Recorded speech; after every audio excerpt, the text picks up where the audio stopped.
What's up, fam? What's up, fam? Whoa. Hey, boy. What's up, boy? What's up, boy? What up? All right, y'all. Today, I'm gonna show y'all how to do this pot roast the real way. All right, so kind of started already. My bad. But you just gotta put some flour in the bag, or however you want to do. You put it in a bowl. Don't matter. And I was usually season it with salt, and I got pink Himalayan salt once again. I'm gonna season that up, shake it around, make sure it's coated, and put a little oil in your pan. Okay, and then once we're done with that, I'm gonna show y'all how we're gonna use this lips and onion recipe, well, onion mix. It's pretty good. All right.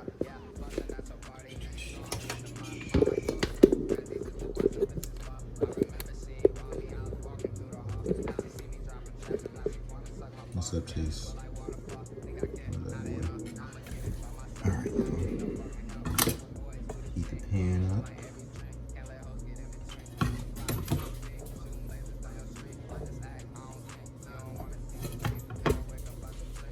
Now you can use olive oil, but I use vegetable oil.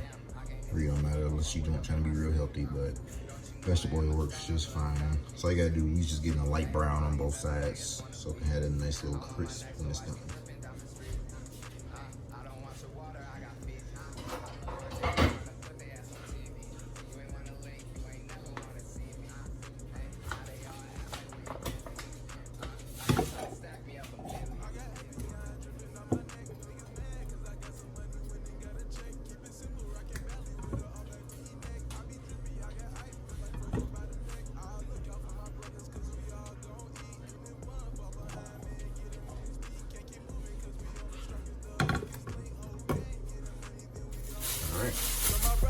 I go crazy. OG got me feeling lazy. Screaming thank you to my nana. Took her time to walk.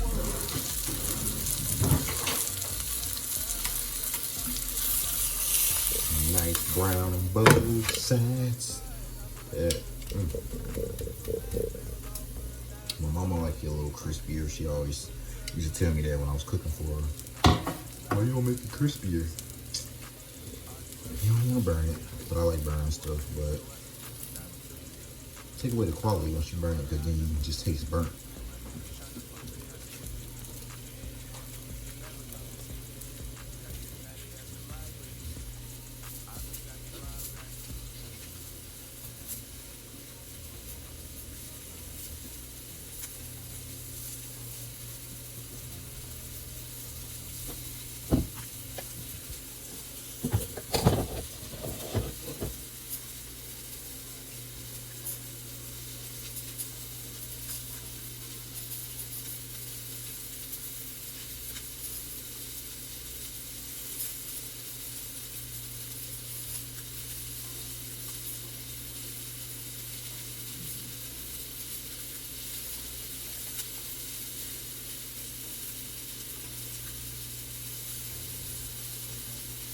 The reason I put flour on it is to get the thickness when the food is finally done. Or the thickness of the juices in there, so you pour it on your tail or something.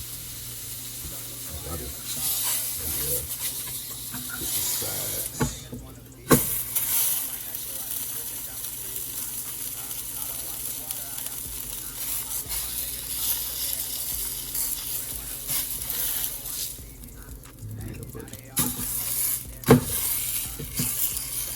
You don't have to with the size, but I'm just a perfectionist. I just try to get everything super same.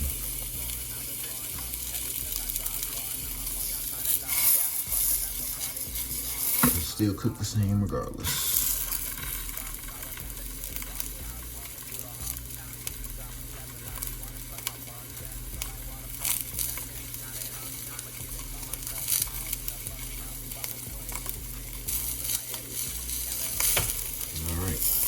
That's done. Take that. Throw that in there.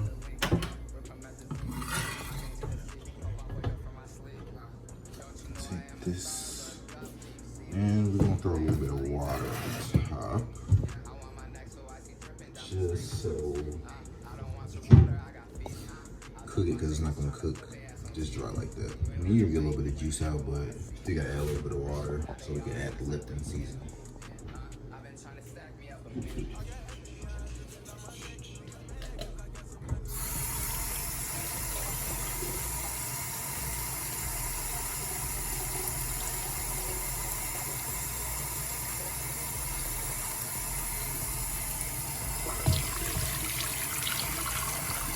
I just added that to kind of cover it so it doesn't burn while it's cooking. So, probably do that, sit out. There. You just come back every once in a while and spoon it and put it back on top, kind of like a basting method. Slow cooker. I'm gonna put it on high for about 6 hours, 6.5 hours. And now add the seasoning. I like to cover it on top first, and just add the rest of the water.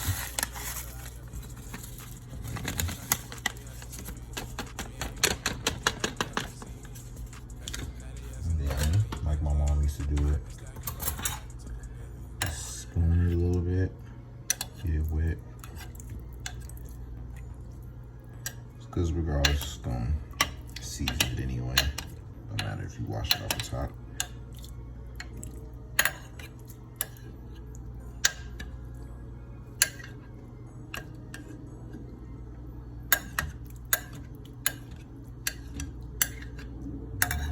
Go. So, see y'all in 6.5 hours. All right, y'all. Got 2 hours left. Y'all see what it's looking like. I'm gonna go ahead and put some juices on top. Keep it moist. Yep. All right, y'all. See y'all in a minute. Do mashed potatoes. I like to use red potatoes because you don't have to peel the skin off. Tastes way better with the skin on, and it's less work. So let's get to it.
Y'all, now I'm gonna probably add like a cup of milk.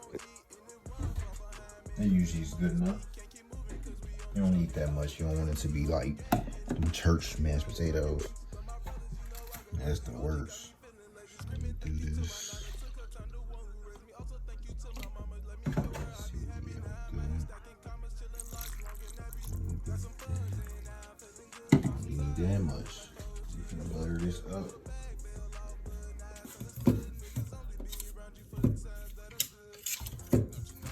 I'll probably do like, I'm saying like 12 tablespoons of butter. I like butter, so I don't care. I'm gonna add enough. I'd rather have more butter than milk, honestly. This way you get the nice color on the potatoes. That's how you know ain't no butter in the potatoes if they white. So if you ever see some white potatoes, you know ain't no butter up in there. So I'll show y'all.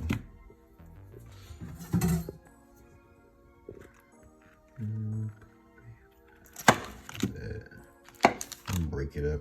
You don't want it to be big chunks, but it's still hot though, so that'd be all right.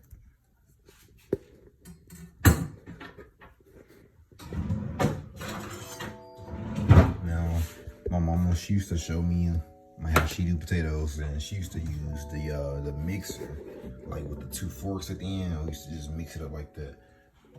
But she used to always tell me if you mix it too much, it'll be mushy, so you'll still get church potatoes, even if you got them chunky like this right now. But I'm gonna show y'all like less mixing, so just make sure you get your seasonings right the first time around. You get a second time around, but just make sure you get them close the first time, so you don't have to keep going back and mixing it, or you won't get those nice chunks. You just get mushy potatoes, and I don't mean unless that's what you want, but I'm gonna show y'all this way.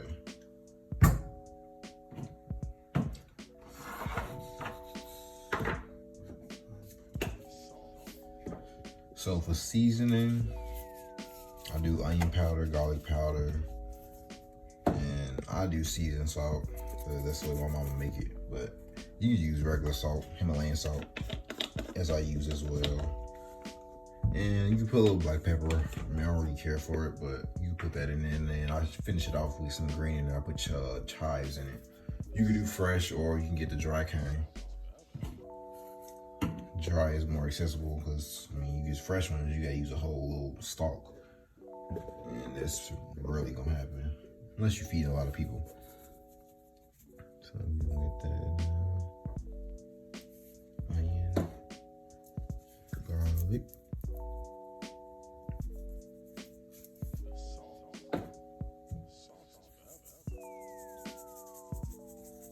and I'm gonna put a good amount. Just try to eyeball like how much you have in a pot. That's how I do it. I just try to see like, all right, I got these much potatoes, and I just try to think like how much would be too much. Like, I don't know.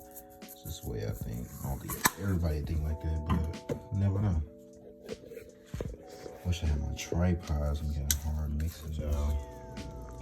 So I left the fat on, man. So that's why I look like this, but y'all have to do that. You can cut it off when you before you brown it on both sides. You can cut it off. But I like the fat on, man. Fat would be the best flavor. Keep all the flavor in there. I mean, you don't have to eat it either. I mean, you can just take it and take the meat out. But yeah, this mess done. I'm gonna plate it up and then show y'all what it looks like.